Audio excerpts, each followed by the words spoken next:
If you're wondering if I have crashed out like you see on these internet streets, you really shouldn't have to ask that question. Of course I'm not. I'm not going to crash out about one blowout loss. Not happening. That's not a fan reacting to a loss. That's a coach drawing a line. The Indiana Fever just got blown out by 16 points against the Portland Fire. And while the internet melts down, one voice is refusing to join the panic. The reason why cuts deeper than basketball. Yesterday, to my family, you realize how to keep things in perspective. Some of you may remember that the day after Christmas, I lost my auntie, my Aunt Alma, who helped raise me, whom I wrote 2 books about. Day after Christmas, we lost her. And so we had ordered the plaque to go at the gravesite.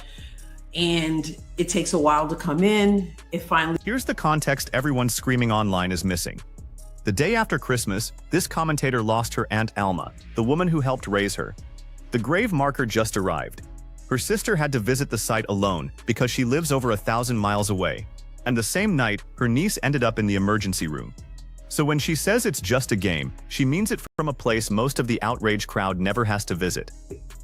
I feel like the Indiana Fever, as competitors, were embarrassed. And I feel like they should be embarrassed. I mean, I had like secondhand embarrassment for the team. It was ugly. Yeah, it definitely was ugly. And so I do have some, if you want to call it criticism, call it constructive criticism for the... But make no mistake, the basketball critique is coming. And it's sharp. Secondhand embarrassment. That's the phrase she uses. And she's not spreading it around evenly to avoid blame. Players, coaching staff, everyone bears responsibility. The question is whether this is a gut punch that sparks a turnaround or one that causes a collapse. History suggests the former. Last season, the Aces, we know they won the championship, but they started off like trash. And it was like, oh, are they even gonna make the playoffs? And they had the most embarrassing loss. I think it was a loss by the most ever in WNBA history, something like that. It was like a historic loss. And after that, they got their mess together, and it was like win. Like losing was like not in their future. They just went on to... Consider the precedent. The Las Vegas Aces won the championship last season, but they started like trash. People openly questioned whether they'd even make the playoffs.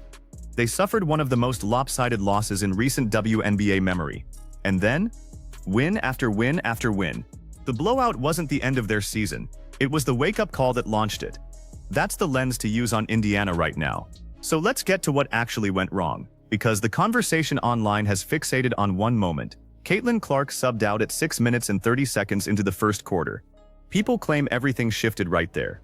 The truth is more layered, and it starts before that whistle. Because I'm seeing a pattern with the officiating.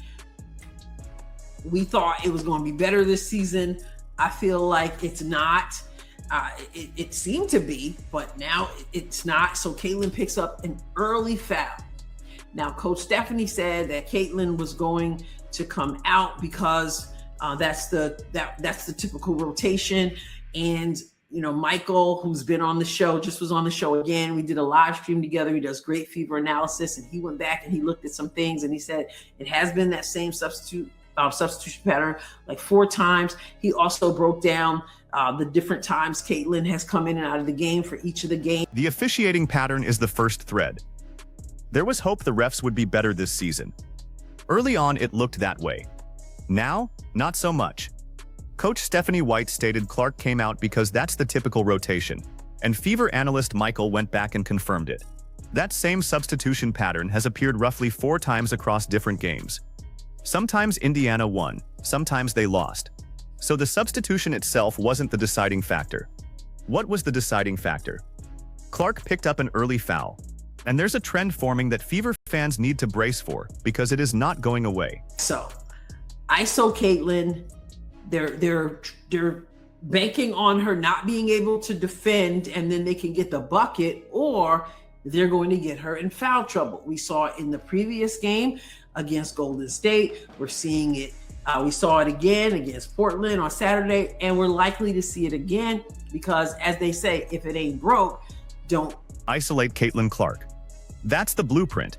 Opponents are banking on her defense being the weak link, so they hunt her in one-on-one situations to either get a clean bucket or draw a foul. We saw it against Golden State. We saw it again against Portland on Saturday. And as the old saying goes, if it isn't broken, nobody's fixing it. Expect every team on the schedule to run the same play. Here's the detail that got lost in the noise. Aliyah Boston came out at the same time as Clark, and people questioned why. The answer came after the game. Boston was still on a minutes restriction, so pulling both made sense. Rest Boston, protect Clark from a second early foul, bring them back together. And they did return together at the 3:38 mark. I think the officiating is sucking the life out of some things, but I also didn't like what I saw from whoever was on the floor. And that is what I said. You're not making shots. You're not making, I'm talking about open shots. I'm talking about missing layups. I'm talking about turning the ball over. I'm talking about not boxing out. I'm talking about playing with no energy.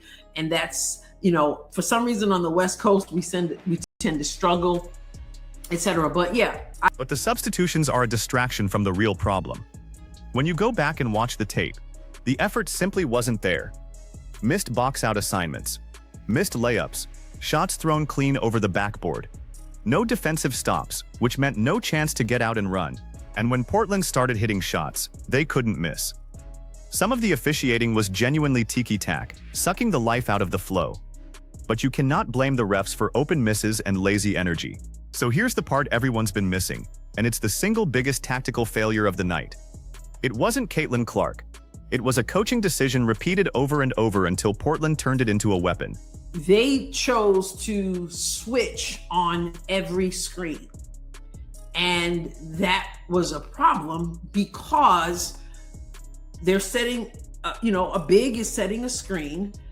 And although you have Caitlin guarding, for example, when she's on the floor, you have Caitlin guarding a, not so much an offensive threat, but then they take that player to use her to set a screen, and then Indiana kept switching. And so you still ended up with Caitlin on a tough person who can get to the hoop. And I'm not saying all this to dog Caitlin. Yep, her defense. Indiana chose to switch on every single screen. Watch how Portland exploited it. They'd take a player who isn't even a scoring threat, the one Clark was guarding, and use her to set a screen. Indiana switches. And now Clark is stuck on someone who can get to the rim at will. Carla Lite. That was the entire design. It compounded everywhere on the floor. Kelsey Mitchell, listed around 5'8", ended up switched onto Megan Gustafson at 6'4". A textbook mismatch, manufactured on purpose. On one possession near the end of the first quarter, both Boston and Vandersloot ended up trapped on Lite, leaving Gustafson wide open in the corner for a pass right over the top and an easy bucket. That looked like a miscommunication, but the switching scheme created the chaos that made it possible. And here's the most telling detail of all. At the start of the second quarter, Indiana ran one possession where they didn't switch. Lexi Hull fought through the screen, and Indiana got a stop. Proof the alternative worked. Then they abandoned it and went right back to switching. They had the answer in their hands and let it go. And then you're picking up fouls and you're also not getting stops. And so, absolutely fixable. Am I crashing out like, oh my goodness, this is all sabotage and this is, really? No. It's fixable. Should have been fixed. I think should have tried to not switch. You may have tried other things, but you should have tried that. It didn't happen. And so do I think the coach... Now here's where the perspective sharpens into accountability. The mismatches kept piling up. Clark trying to guard Light. Kelsey Mitchell on Gustafson. Switch, switch, switch, until Indiana put itself in impossible positions, picking up fouls and surrendering buckets. It's fixable. It should have been fixed mid-game. But does that mean Stephanie White should be fired? Ask yourself the parallel question. Should a player be cut for failing to box out, for missing layups, for throwing the ball over the basket, for blowing open shots? Of course not. You grow as a team. You hold one another accountable. Coaches have to be better. Players have to be better. As far as the situation on the sideline, Caitlin and the coach, I know some people are just like, oh my goodness, how dare she? Like, that's coaching. Caitlin wants to be coached hard. That's just the way it goes. Sometimes it happens. We've already said that before. Not a big deal, generally speaking. But as I have said before, I know what it is to coach people who are passionate about the game. I was passionate about the game. Ultimately, though, you only gonna do that a couple times. You're not gonna be. I'm the coach, so you're not gonna be trying to show me up repeatedly. And I'm sure it's probably just blown over by now. But I just remember in Iowa hearing Coach Bluter, Coach Jensen saying about, well, Caitlin's a leader, and people are looking at her, and meaning the team. Like, forget all that other stuff out there, but the team, and And that brings us to the sideline moment everyone clipped and circulated. Clark and the coach, a heated exchange that the internet immediately labeled disrespect. Here's the grounded read on it. That's coaching. Clark wants to be coached hard. It happens once, maybe twice, and then it blows over. The concern isn't a single flare-up, it's repetition. Think back to Iowa. Coaches Bluter and Jensen would show Clark video of her own body language, because as the team's leader, the whole roster takes its cues from her. When she's visibly frustrated, it ripples outward to everyone on the floor. That's not a character flaw. It's the weight of being the focal point. You nip it in the bud not because it's a crisis, but because leaders set the temperature. So let's zoom all the way out, because the panic merchants online are selling a story that doesn't hold up. They blow up whether the team wins or loses, because outrage is the product and your attention is the payment. The reality is far less dramatic and far more useful. This was a 16-point loss in a season that hasn't even reached the midpoint. The standings are tight and frankly meaningless this early. Here's what the tape actually tells us.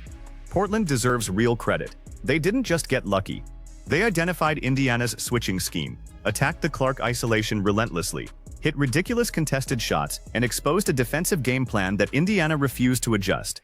That's a quality opponent doing quality work, not a fever conspiracy or a sabotage plot. And here's what the Fever have to decide going forward, because the isolation strategy is here to stay. When Clark gets hunted, do you stay home and protect against the three-point shot, or do you send help and dare them to beat you from outside? You can't do both. That's the chess match every opponent is now forcing Indiana to play, and the coaching staff has to land on an answer. The defense, with this current personnel, is never going to be the best in the league, but it has to be better, and it can be. The film exists. They can watch it, correct it, and grow. That's the entire process. Stephanie White is not the devil. The players don't lack heart. It was a bad night, plain and simple. Now look at what's immediately ahead. Indiana plays the Atlanta Dream on Thursday, and that is going to be another tough one. Another physical, grinding matchup. So if you blow up emotionally after every single result, win or lose, you're going to exhaust yourself before the season even gets serious. Keep it in perspective, step by step by step. Everybody gets better. The players, the coaches, all of it. So here's the real question worth arguing about. Is the Caitlin Clark isolation strategy a fixable coaching problem, or is it a personnel ceiling that no scheme can disguise? Because those are two completely different futures for this team. One says they adjust and rise. The other says this is who they are until the roster changes. Pick a side and tell me which one you believe, because the next few games are going to prove one of us right.